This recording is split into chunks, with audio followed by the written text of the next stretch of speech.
News, and today is full of absolutely groundbreaking news. So much is happening in America and around the world right now. It was difficult to pick the stories, but the theme today that I wanted to talk about was danger. Danger is the theme. Urgent danger. But don't worry, it's not all doom and gloom. In fact, it's very good news for the American resistance. So, good morning. We're just getting started. We are broadcasting the show live, of course, on Spotify, Apple Podcast. We are also on Substack now. We're on YouTube, Twitch. I don't know if we're on Twitch. Can someone verify? I don't check in with the Twitchers. Let me just check. Pardon the echo. Oh yeah, it looks great over there. That's awesome. Got a bunch of messages. Ooh, not all who stream are as dedicated as you. Okay. Look at that. We just got an invite to start making money on Twitch. That's great. I love that. We'll have to check that out. Cool. Every little dollar helps. We appreciate that. We're on YouTube. We're on Facebook sometimes, but not always because it's toxic over there. We love that. Good morning, everyone. Welcome to the Ignition News. There is so much to talk about today. Obviously, you've been checking in on the headlines. If you're new to the show, I want to let you know that we cover 4 to 5 or maybe 6 stories every day that are really central to the fight against fascism in America to keep you updated without that amygdala hijack, Arson Parsnip or whatever his name is. I forget. The guy whose dad is a Russian spy, that guy. Anyways, good morning. Welcome to the Ignition News. Today is February 20th. Big stories today. The president told you that tariffs were protection. They told you that voter fraud investigations are about your right to vote. They told you that the dollar store was your friend. And then they told you a $10 billion slush fund was about peace. They lied on every single one of those things. And today's Ignition News is about one thing: power. Power treating you, the taxpayer, the voter, the American citizen, like a mark to be conned. We've got just 4 stories today, but they link together quite well. So grab a seat. Welcome to the Ignition News. It's really good to have you. If you're watching on TikTok, please do tap that screen, share it out with your friends, and let's get into it. Number 1 story today: the Supreme Court. The Supreme Court is issued a huge smackdown. Obviously, this is going to be the biggest story of the day. The implications, the repercussions of this are going to cascade for quite some time. This morning, the Supreme Court of the United States, in a 6-3 decision, struck down the tariffs, the emergency tariffs by the President of the United States, ruling them as flatly illegal. Let that just sink in for 1 minute. These tariffs have essentially become the number 1 economic weapon that the president uses both domestically and internationally. He's utilized them as an emergency power. The ones, of course, he suggested might eventually replace income tax. They are illegal, unconstitutional. And it is a massive power grab that the president attempted to pull, but in fact, the Supreme Court has wrestled it back. So what happened, of course, is the president used this 1977 law called the International Emergency Economic Powers Act, or IEEPA. He used that to impose tariffs on basically every single country, which obviously caused a lot of global international disruption. Just the president himself deciding who, when, and where he would apply these tariffs. The Supreme Court today said no. No, Mr. President, you cannot do that. In his majority opinion, Justice Roberts wrote the following, and I'll make sure I quote this: the IEEPA does not authorize the president to impose tariffs, and that before Trump, no president in this nearly 50-year history of the law has ever tried to use it this way. Roberts said the president must point to clear congressional authorization to justify his extraordinary assertion of the power to impose tariffs. He cannot. Now, why this is important. This was a 6-3 ruling, and we'll get into more on this tariffs conversation. But what I want to point out here is that we have 3 anti-American, fundamentally anti-constitutionalist Supreme Court justices on the Supreme Court. And if the Supreme Court continues to behave in this way, we can only imagine one possible outcome: that the United States Supreme Court is in fact illegitimate. The 3 dissenting opinions, perhaps the most dangerous people sitting on the bench right now. Who do you think they are? Clarence Thomas, Samuel Alito, Brett Kavanaugh. The three most dangerous people wearing black robes in this entire country right now. Fundamentally anti-American. Now, here's where it gets personal. As of last December, the government has collected over $130 billion in tariff revenue under the IEEPA alone. Where does this money come from? It comes from you. It comes from you and your family. We have been under the grasp, the reach, and the power of an illegal order from the President of the United States since April. And we have no recompense. We will be not there. Just think about that for a minute. The president illegally fined you a tax in the form of a tariff. It has been illegal since day one. He illegally levied a tax on you. He should be impeached for this. There's only one possible outcome. The president of the United States levied an illegal tax on the American people. Now, there's no mechanism to get that money back to you or back to the people who paid those tariffs. And there's not even any indication that a lot of this money hasn't already been spent, for example, funding ICE. The fact of the matter is the tariffs are illegal and they need to be refunded. Now, what's also interesting about this, by the way, is that there were a lot of insiders in the Trump administration who were leveraging a financial mechanism. And you want to know what they were doing? They were selling advances on tariff refunds. So let us say that you were a company and you paid $100,000 in tariffs. There were companies set up by a lot of people close to the administration and just financial experts in general who were saying, okay, we will pay you now $30,000 for your $100,000 tariff. And if you're a company, you're struggling to pay bills, you're trying to make ends meet, you're trying to make payroll, you need to order another import, and you've got no money now, or you got $30,000 from a mysterious financial company that says, I'll buy your $100,000 tariffs right now for $30,000. Guess what? Those people are going to get $100,000 back from the federal government, if in fact there is a way to do that. So once again, we've seen this administration through its close connections, whether that's insider trading, illegal dealing, shady crypto, engineering mechanisms of using the state to make people richer. Perhaps this was all a long con after all, or perhaps it's just bad government. This is what it looks like to be abused by an authoritarian president. There is no question. The president of the United States illegally levied a tax in the form of an import tariff, which he had no authority to do, and he must be impeached. Now, of course, add that to the pile of things that this president must be impeached for, but this is indeed a misdemeanor. Welcome to the Ignition News, everyone. Good morning. It's great to have you. I know someone says I'm late to the show. I know we're gonna get working on having a more consistent time for the show. So that will help. But if you're new to the show, I do want to ask you to go ahead and follow along. Find us on your favorite podcast platform. Subscribe. Click that subscribe button. It does help. We're growing over on Spotify like a weed. That's an inside joke. And briefly, I just want to take a little bit of a moment to let you know that our show is brought to you by Ignite, fighting fascism in the age of its rise. Ignite is our signature podcast. If you're wondering, how do I push back against authoritarianism? What do I do? How do I get involved in my local politics? How can I protect my elections? How can I fix the pothole in front of my yard? Well, we've made a podcast just for that. 14 episodes, 4 bonus episodes.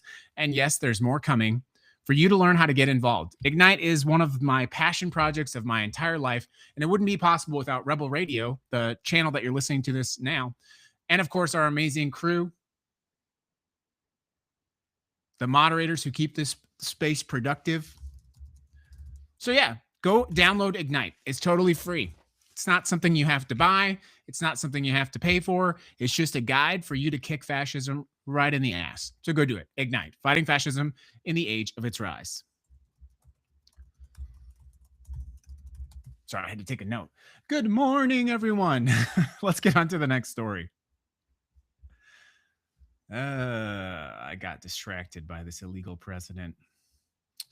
Welcome anyway. Welcome everyone. Sorry, I got distracted by my trailer that I rambled off in my head. I do want to let you know, eventually we're moving space. I'm really excited to show you the space that we're moving into. But let's get into the next story. We have in fact found election fraud. Yes, We found election fraud from the 2024 election. Good luck, TikTok. The state of Georgia has just found election fraud. The state of Georgia election board voted this week to issue a formal letter of reprimand to Elon Musk's America PAC. That's the super PAC that the richest man in the world used to spend over $100 million getting Trump elected in 2024. I actually think it was closer to $200 million. Here's what they found. In the lead up to the 2024 election, Musk's America PAC sent out partially pre-filled absentee ballot applications to voters across multiple Georgia counties. The investigation was triggered by reports from residents who received these applications with information already filled in, which is a violation of Georgia election law. The state's election board chairman confirmed the investigation and the resulting reprimand. So let's just hold up a mirror for a section. This administration, this muskrat, who have been screaming about voter fraud for literally a decade, literally participated in voter fraud in the state of Georgia.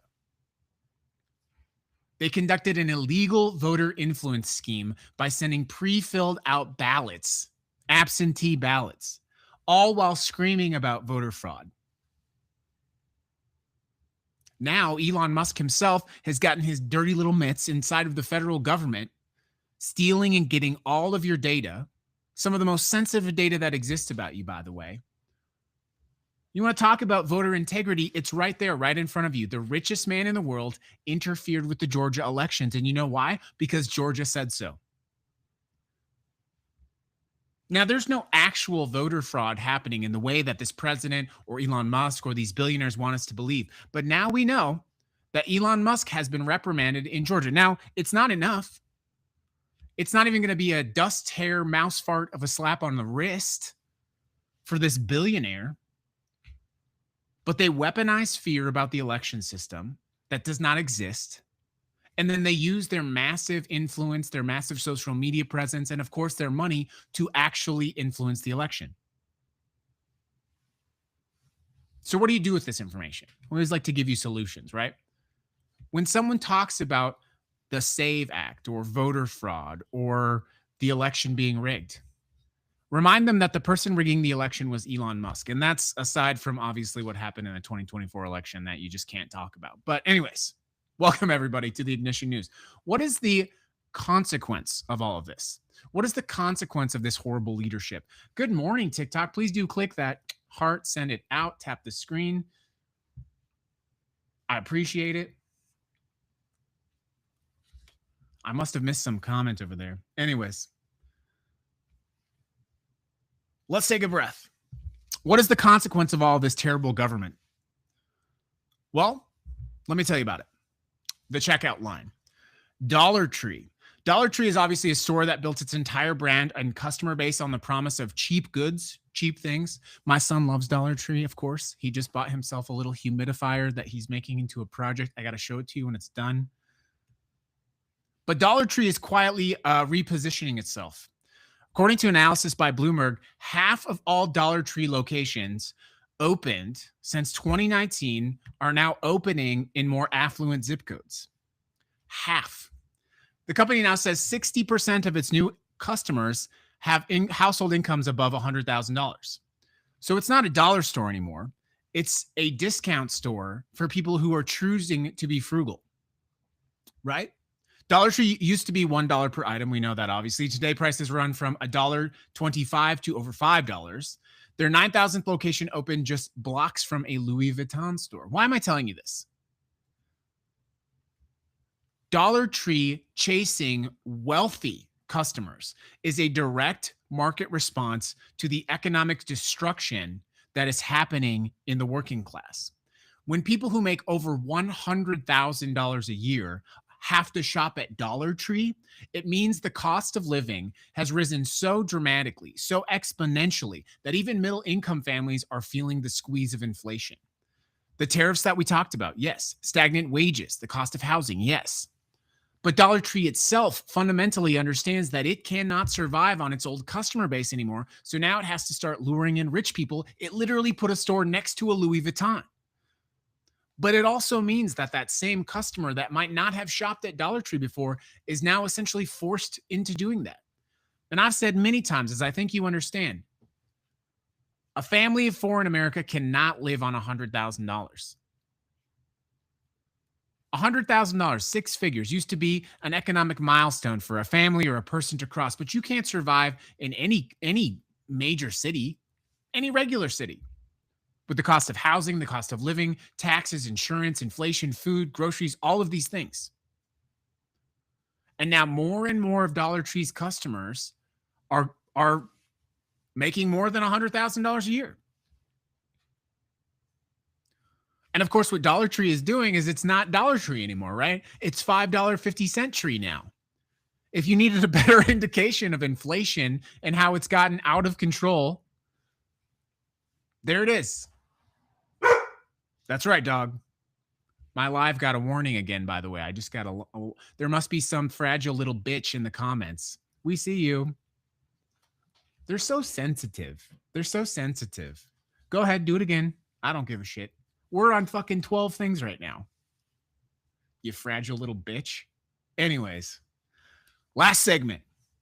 The Board of Peace. If you were mad now, you better tap. You better start tapping. The Board of Peace. We had our first Board of Peace meeting, obviously, Trump's extortion racket.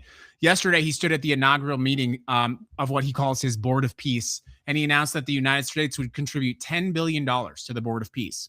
This fund is apparently entirely controlled by the president, the one that he chairs, the Board of Peace. So the United States, without congressional authorization, is supposed to give $10 billion to the president's slush fund. The Board of Peace was initially pitched as an international body to oversee economic reconstruction in Gaza. But they've been using it as this sort of expansive extortion ring. Who showed up to join the Board of Peace? Israel, Saudi Arabia, Argentina, Hungary, the UAE, Turkey, El Salvador. All of these countries have significant human rights issues. The people who declined? The fucking Vatican, the United Kingdom, France, Germany, Norway, Ukraine, Italy, Poland, New Zealand. Basically, our entire former allied construction. Of course, Vladimir Putin got invited. And now the president wants to hand over $10 billion. We're the bad guys now. We're the bad guys. And they're using your money to do it. So let's bring this all to a close. What does this all mean? The Supreme Court said tariffs were illegal. That's a win. Massive win. The prices you paid are still gone from your wallet, of course. The election board found that Elon Musk's election PAC violated the state law. That is also accountability. Dollar Tree's top expansion and executives are saying that they have to go into richer and richer neighborhoods to survive. There is no amount of spin from the White House that's going to tell us anything other than this president is failing to deliver on his core promise.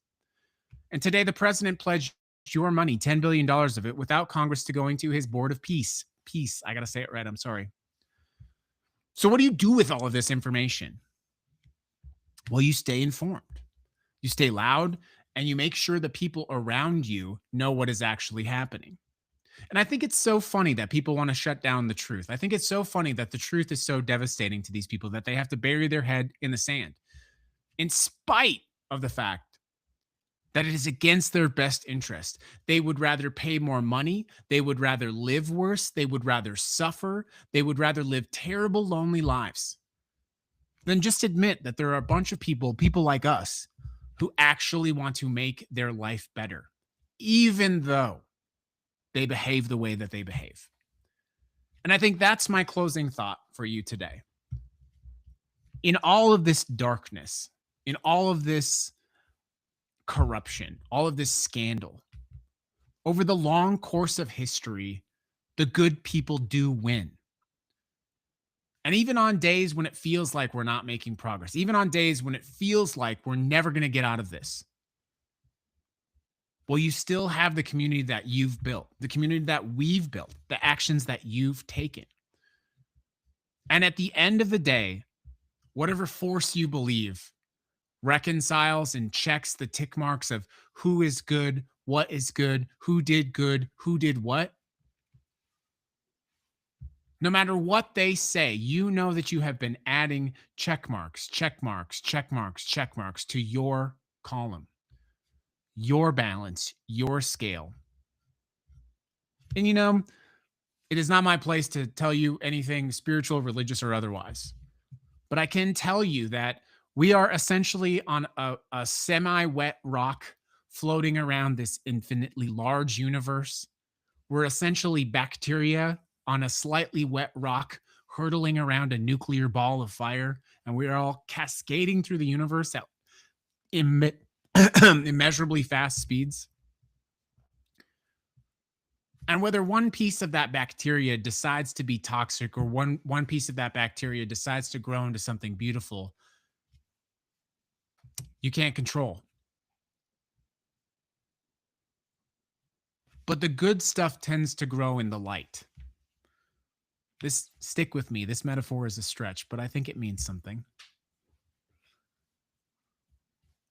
We are so infinitesimally small on the grand scale of the universe, regardless of your spiritual beliefs. It's just true.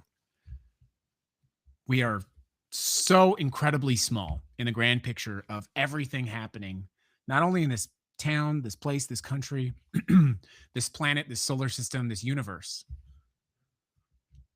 But no matter how big the scale of your deeds is compared to the massive scale of the universe, you can sleep well, knowing that each little act of contribution, each act of positivity, each act of good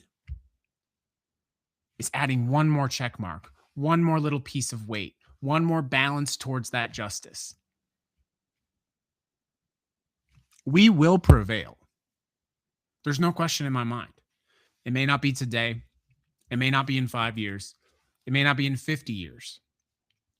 But if it is in 500 years, a person sitting down analyzing the weight of history then cannot do it without your contributions today. They cannot see that positive return without each small act, without each shovel out of this that you take every single day.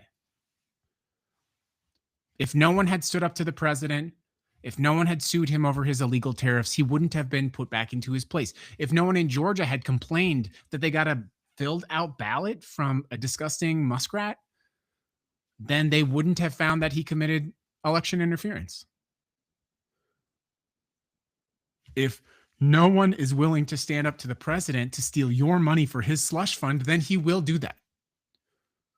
And if no one is courageous enough to say now even wealthy people have to shop at Dollar Tree and we deserve better, then the fact of the matter is Dollar Tree is just going to have to find wealthier and wealthier customers as we are pushed farther towards the cliff. And we are being pushed towards the cliff. So remember that. It's February 20th. I don't know about you, but I feel a lot of hope today. That's the show, everybody. Have a great day.